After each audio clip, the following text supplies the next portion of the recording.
ఎప్పుడైతే మనం తగ్గుంటామో దేవుడు అంత హెచ్చిస్తాడు. ఇప్పుడు నీకు అన్నీ ఉన్నాయని స్టైల్ కొడుతున్నావేమో, లేదా అసలు ఏమి లేవని బాధపడుతున్నావేమో. ఉండి స్టైల్ కొట్టొద్దు, లేక బాధపడొద్దు. అది ఏ స్థితి అయినా, ఏ పరిస్థితి అయినా. దేవుడు తగిన సమయమందు మిమ్మల్ని హెచ్చించున్నట్లు ఆయన బలిష్టమైన చేతి క్రింద దీన మనస్కులైండు. ఎవరి చేతి కిందంట?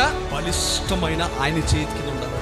అంటే మనము లోకంలో ఉన్న బలాన్ని చూసి స్టైల్ కొడతాం. మనకున్న ధన బలాన్ని, మనకున్న స్నేహితులు చూసి మనం ఇదే నా బలం అనుకుంటాం. కానీ అది కాదు నీ బలం. దేవుని యొక్క బలిష్టమైన చేతి కింద, అంటే ఆయన చేతి కింద ఈ భూప్రపంచం అంతా ఉందంట. He is holding a globe. ఆయన ఈ భూమిని తన చేతితో ఇలా పట్టుకున్నాడంట. హల్లెలూయా. అంత గొప్ప దేవుడు మన దేవుడు. If you take an action, God will not take an action. You have to take only reaction. That's it. Action ఎవరు తీసుకోవాలా? దేవుడు యుద్ధం నాదన్నాడు, యుద్ధం నీదన్నాడు. యుద్ధం ఎవరిది? యుద్ధం యెహోవాదే, నాది కాదు యుద్ధం.